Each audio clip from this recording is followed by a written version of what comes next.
Hello everyone, আপোনালোক সকলোকে learn and craft with মি চেনেলটোলৈ স্বাগতম জনাইছো। এই ভিডিঅ'ত আমি আলোচনা কৰিব ওলাইছো ক্লাছ 7ৰ মেথছৰ চেপ্টাৰ নম্বৰ 5। ইয়াৰ নাম আছিল লাইনছ এণ্ড এংগল, অৰ্থাৎ ৰেখা আৰু সমীকৰণ। যোৱা ক্লাছত আমি এক্সাৰসাইজ 5.2 ৰ আটাইখিনি কোৱেশ্চন ডিসকাস কৰিছিলো। তো এই ভিডিঅ'ত আমি ষ্টাৰ্ট কৰিম কোৱেশ্চন নম্বৰ 1ৰ পৰা, যেটো হ'ব আমাৰ এক্সাৰসাইজ 5.3। ঠিক আছে, গতিকে বলা পলম নকৰি ভিডিঅ'টো আৰম্ভ কৰো। ইয়াতে তোমাৰ দিছে যে যদি এজোৰ সন্নিহিত কোণ সম্পূৰক তেন্তে সিহঁত হ'ব। হল কি কৈছে, সন্নিহিত কোণ সম্পূৰক বুলি কৈছে। তাৰ আগতে তোমালোকে জানিব লাগিব যে সন্নিহিত কোণনো কাক বোলে। এতিয়া তোমালোকৰ পেজ নম্বৰ 161 আৰু 163 ইয়াতে ধুনীয়াকৈ দিয়া হৈছে সন্নিহিত কোণৰ বিষয়ে। সন্নিহিত কোণ হ'ল নিচে ওচৰাওচৰিকৈ থকা এজোৰ কোণ। এই কোণবোৰ এনে ধৰণৰ যে সিহঁতৰ এটা সাধাৰণ শীৰ্ষবিন্দু থাকে, সিহঁতৰ এডাল সাধাৰণ ৰশ্মি থাকে। এটা সাধাৰণ বিন্দু আৰু সাধাৰণ ৰশ্মি কি বুজি লোৱা। ইয়াতে এই ছবিটো চোৱা, ইয়াত কি হৈ আছে, এই ফুটটো দেখিছানে, এইটো কি বুলি ক'ম আমি, শীৰ্ষবিন্দু বুলি ক'ম। ইয়াতে তোমাৰ এইটো এটা কোণ উৎপন্ন হৈছে, এইটো এটা কোণ উৎপন্ন হৈছে। দুইটা কোণত এই মানে তোমাৰ বিন্দুটো কি বুলি কৈছে আছে। যদি আমি এই কোণটো চাওঁ, এই বিন্দুটো পাইছো। যদি আমি এই কোণটো চাওঁ, এই বিন্দুটো পাইছো। গতিকে ইয়াক আমি কি বুলি ক'ম, উমৈহতীয়া বিন্দু বুলি ক'ম। হল আকৌ এই ৰেখাডাল যদি আমি চাওঁ, এই কোণটো আকোতো আমি এই ৰেখাডাল পাইছো, আকৌ এই কোণটো আকোতো আমি এই ৰেখাডাল পাইছো। এই ৰেখাডাল দুইটা কোণতে আছে, তেনেবোৰক আমি কি বুলি কওঁ, সাধাৰণ বাহু বা উমৈহতীয়া বাহু। হল এইটো বস্তু বুজি পালা। এতিয়া সন্নিহিত কোণত কি হয় মানে তোমাৰ এনেকে দুযোৰ কোণৰ এডাল সাধাৰণ শীৰ্ষবিন্দু থাকিব আৰু এডাল সাধাৰণ ৰশ্মি থাকিব। বুজি পাইছানে? এই ছবিটো চোৱা, ইয়াত একেলগে আছে কিন্তু ইহঁত সন্নিহিত নহয়। ইয়াত চোৱা দুইটা একেলগে আছে, দিছে এটা শীৰ্ষবিন্দু আছে, এডাল ৰেখা আছে। গতিকে ইহঁতক আমি কি বুলি ক'ম, সন্নিহিত কোণ বুলি ক'ম। ঠিক আছে, বুজি পালা। এতিয়া চোৱা কুৱেশ্যনটো। গতিকে এতিয়া ক'ব পাৰিবানে যে এজোৰ সন্নিহিত কোণ সম্পূৰক তেন্তে সিহঁত হ'ব কি হ'ব, অনুৰূপ বিপৰীত কোণ, ৰৈখিক জুৰীয়া কোণ, এডাল ৰশ্মি। এই আনসাৰটো কি হ'ব, ৰৈখিক জুৰীয়া কোণ, মানে একেলগে থাকিব লাগিব আৰু দেই। যদি দুটা কোণ সম্পূৰক সিহঁতৰ যোগফল। হল এতিয়া এইটো তোমালোকে ইংলিছ মিডিয়ামটো চোৱা। ইয়াতে দিছে যে if two angles are supplementary their sum will be. যদি দুটা কোণ তোমাৰ কি হয়, সম্পূৰক হয়, তেনেহ'লে সিহঁতৰ যোগফল কিমান হয় সুধিছে।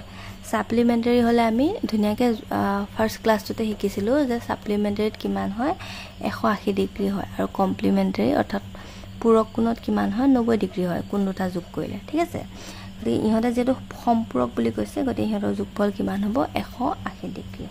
Option number B. আকৌ দিছে যে যদি দুটা কোণ পূৰক হয় তেনেহ'লে সিহঁতৰ যোগফল সদায় কি হ'ব, 90 ডিগ্ৰী। বুজি পাইছানে? পূৰক কোণ হ'বলৈ হ'লে 90 ডিগ্ৰী হ'ব লাগিব, সম্পূৰক হ'বলৈ হ'লে 180 ডিগ্ৰী। নেক্সট কুৱেশ্যন নম্বৰ 4টো চাই লোৱা। যদি এল সমান্তৰাল এম তেন্তে এংগল 1 আৰু এংগল 2 ইকুৱেল বুলি কৈছে। তাৰ কাৰণটো কি সুধিছে চোৱা। এল আৰু এম দুডাল সমান্তৰাল ৰেখা হ'ল, আৰু তাতে তোমাৰ এডাল কি হৈ আছে, ছেদক হৈ আছে। ইয়াতে এই কোণটো আৰু এইটো কোণ সমান বুলি কৈছে। তাৰ কাৰণটো কি? এতিয়া আমি যদি ভালদৰে মন কৰোঁ, এই দুডাল সমান্তৰাল ৰেখাত এডাল তোমাৰ কি হৈ আছে, ছেদক হৈ আছে। আৰু তোমাৰ এই এংগলটো আৰু এই এংগলটোক আমি সদায় কি বুলি কওঁ, একান্তৰ কোণ বুলি কওঁ। আৰু একান্তৰ কোণবিলাক কি হয়, সমান হয়। যদি একেফালে থাকিলে হয় তাক আমি ক'লো হয় অনুৰূপ কোণ। ইয়াত যিহেতু এনেকৈ আছে তোমাৰ, ইয়াক আমি কি বুলি ক'ম, একান্তৰ কোণ বুলি ক'ম।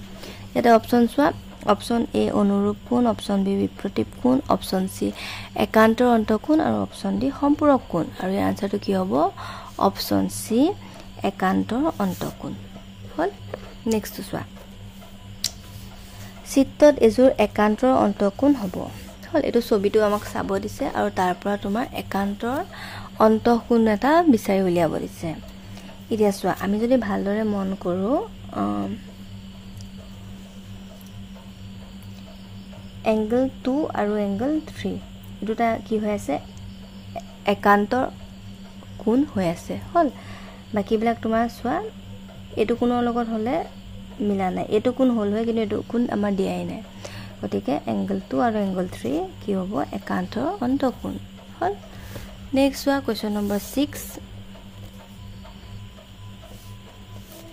কুৱেশ্যন নম্বৰ 6 দিছে যদি a সমান্তৰাল b c এডাল ত্ৰিজ্যক তেন্তে এংগল y ইকুৱেল টু কিমান হ'ব a আৰু b দুডাল সমান্তৰাল ৰেখা বুলি কৈছে আৰু y ডাল কি বুলি কৈছে ত্ৰিজ্যক বা ছেদক বুলি কৈছে আৰু গতিকে y মানটো কিমান হৰিছে হল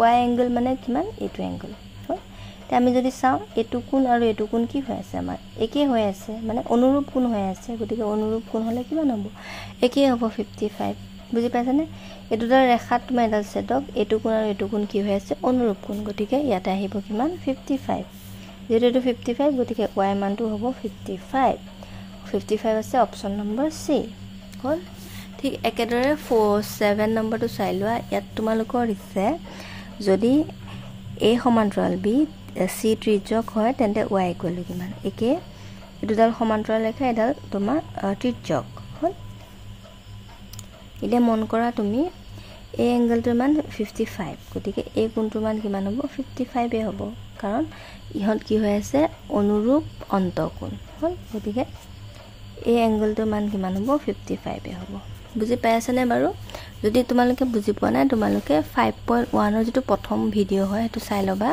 তাত আমি ধুনিয়াকে অনুৰূপ কোণ কাক কয় কোণবিলাকক অনুৰূপ কোণ হয় গোটেইখিনি ভালৰে শিকিছিলো গতিকে সেইখিনি এবাৰ চাই লবা তেতিয়া তোমালোকৰ প্ৰবলেম নহয় ঠিক আছে নেক্সট চোৱা কোৱেশ্যন নম্বৰ 8 ইয়াতে দিছে 45 ডিগ্ৰী কোণৰ পূৰক কোণৰ মাপ কিমান হ'ব মানে চোৱা 45 ডিগ্ৰী কোণটো যদি পূৰক কোণ হ'বলৈ যায় তাৰ লগত মানে আৰু কিমান লাগিব খুদিছে তে আমি জানো যে পূৰক কোণ হ'বলৈ হলে কিমান হ'ব লাগে 90 ডিগ্ৰী হ'ব লাগে তে 90 - 45 কৰি দিয়া কিমান হ'ব 45 এ হ'ব মানে 45 + 45 ইকুৱেল টু কিমান হয় 90 ডিগ্ৰী হয় ঠিক ইয়াতে অপচন চোৱা 45 আছে ক'ত B C D ডিত 45 আছে গতিকে আনসাৰটো হ'ব 45 হল নেক্সট 9 নম্বৰটো চোৱা তলৰ কোণটো কোণ তাৰ পূৰক কোণৰ সমান কৈছে যে পূৰক কোণৰ সতে সমান হ'ব লাগে মানে পূৰক কোণ হ'বলৈ হলে কি হ'ব লাগিব 90 ডিগ্ৰী হ'ব লাগিব তাতে কিন্তু যি দুটা কোণ মিলি পেলাই 90 ডিগ্ৰী হ'ব সেই দুটা কোণ সমান সমান হ'ব লাগে গতিকে আমি জানোই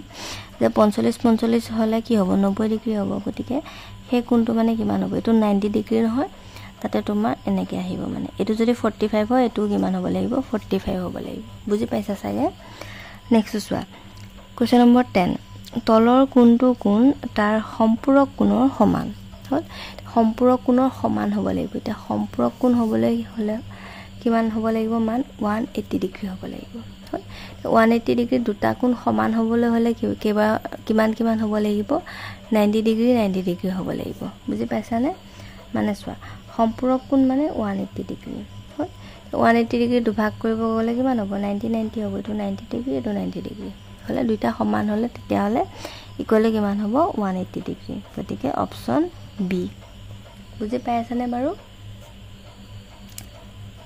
নেক্সট চোৱা ইয়াতে দিছে যে L সমান্তৰাল M আৰু C হৈছে ছেদক তেনেহলে x ৰ মান নিৰ্ণয় কৰা এটো চাবা এটো একদম সহজ হয় ইয়াতে তোমাৰ চোৱা twice x আৰু x বুলি দিছে হল তে এটো আমি যোৱা ক্লাছত এনেকে কৰিছিলো যে এই দুডাল তোমাৰ ৰেখা সেট কৰিছে এই বিন্দুটো গতিকে a কোণটো আৰু a কোণটো আমাৰ কি হ'ব সমান হ'ব মানে বিপৰীত কোণ হ'ব আৰু মানে গতিকে বিপৰীত কোণ এটো twice x হোৱাৰ লগতে এটো twice x হৈ গ'ল হল এতিয়া চোৱা আমি জানো যে L আৰু M যদি সমান্তৰাল ৰেখা হয় আৰু এডাল C ডাল যদি ছেদক হয় তেনেহলে ছেদকৰ একেফালে থকা অন্তঃকোণৰ সমষ্টি সদায় কিমান হয় 180 ডিগ্ৰী হয় গতিকে আমি এই দুটা ইকুৱেল টু 180 ডিগ্ৰী বুলি লিখিব পাৰো বুজি পাইছানে গতিকে এতিয়া লিখা গতিকে এতিয়া আমি মানটো উলিয়াম চোৱা x + twice x = 180 ডিগ্ৰী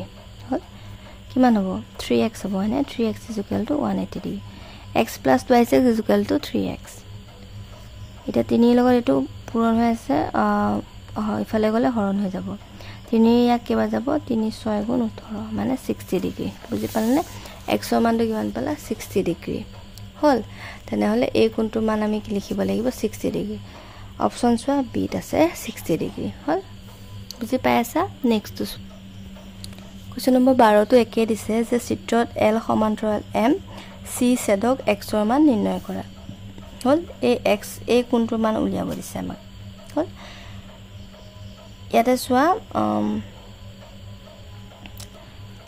এটো কোণ আৰু এটো কোণ এটা যদি আমি ভালদৰে মন কৰো এই দুটা কি কোণ হৈ আছে বাৰু একান্তৰ কোণ হৈ আছে হয়নে এটো আৰু এটো কি একান্তৰ কোণ আৰু সমান্তৰাল ৰেখাত একান্তৰ কোণৰ মানবিলাক কি হয় ইকুৱেল হয় গতিকে x ইকুৱেল কিমান হ'ব 130 ডিগ্ৰী হ'ব বুজি পালানে গতিকে কোৱেশ্যন নম্বৰ 12 আনসাৰটো হ'ব সি ইজি হয় আৰু যেটো একান্তৰ কোণ ওলাই গল গতিকে মুখতে উলিয়াব পাৰিলো নেক্সট চোৱা L সমান্তৰাল M C ছেদক গতিকে x ৰ মান নিৰ্ণয় কৰা হল এই আগৰটো নিচিনা মানে কোৱেশ্যন নম্বৰ 11 টো নিচিনা ইয়াতে এই কোণটো 7x হোৱাৰ লগতে এই কোণটোকো আমি কিমান বুলি লিখিব পাৰো 7x বুলি লিখিব পাৰো তাৰ কাৰণটো কি বৃত্তটিপ কোণ হোৱাৰ কাৰণে দুইটা কোণৰ মান কি হল ইকুৱেল হৈ গল এতিয়া চোৱা L আৰু M সমান্তৰাল ৰেখাত তোমাৰ C ছেদক তে আমি জানো যে ছেদকৰ একেফালে থকা অনুৰূপ অন্তঃকোণবিলাকক যোগ কৰিলে আমি কিমান পাওঁ 180 ডিগ্ৰী পাওঁ গতিকে এই কোণটো আৰু এইটো কোণ আমি প্লাস কৰি পেলাই কিমান বুলি লিখিব পাৰো 180 ডিগ্ৰী বুলি লিখিব পাৰো হল গতিকে তাৰ পৰা আমি x ৰ মানটো উলিয়াব পাৰিম বুজি পাইছানে গতিকে চোৱা কি বুলি লিখিম আমি 2x + 7x বুলি লিখি দিম হল ইকুৱেল টু 180 ডিগ্ৰী দুইটা প্লাস কৰা 7 2 9 9x = 180 degree x equal to কিমান হ'ব 9 ৰে 18 কেবা যাব 9 2 18 মানে 20 বুজি পালানে x ৰ মানটো কিমান পালা 20 তে ইয়াত 20 কিমান নম্বৰ আছে চোৱা option A 10 option B 20 option C 30 option D 25 the আনসাৰটো কিমান হ'ব অপচন বি 20 হল নেক্সট আমাৰ লাষ্ট কোৱেশ্যনটো চাই লও ইয়াতে তোমালোকৰ দিছে যে দুডাল ৰেখা পৰস্পৰ সম দূৰৱৰ্তী হলে হিহত হ'ব মানে কি কৈছে দুডাল ৰেখা সম দূৰৱৰ্তী বুলি কৈছে মানে চোৱা এডাল ৰেখা এই দুডাল ৰেখা কি হৈ আছে সমান দূৰত্বত আছে কেতিয়াও কটাকটি কৰা নাই কিন্তু হিহতৰ মাজৰ দূৰত্বটো সমান গতিকে তাক আমি কি বুলি কওঁ সমান্তৰাল ৰেখা বুলি কওঁ বুজি পাইছানে এতিয়া ইয়াতে চোৱা লম্ব ৰেখা নহয় অসমান্তৰাল ৰেখা নহয় কটাকটি কৰা ৰেখা নহয় হ'ব কি সমান্তৰাল ৰেখা যেহেতু দুইটা ৰেখাৰ মাজৰ দূৰত্বটো কি বুলি কৈছে সমান বুলি কৈছে গতিকে তাক আমি কি বুলি কম সমান্তৰাল ৰেখা বুজি পাইছানে ইংলিছত যদি কোৱা তেতিয়ালে কি হ'ব প্যাৰালেল লাইন বুজি পালা এটোই গলিয়া আনসাৰ আজিলৈ আহিছো ভিডিওটো চোৱাৰ বাবে বহুত বহুত ধন্যবাদ নেক্সট ক্লাছত আমি চেপ্টাৰ নম্বৰ 6 টো ডিসকাস কৰিম and thank you for watching and study well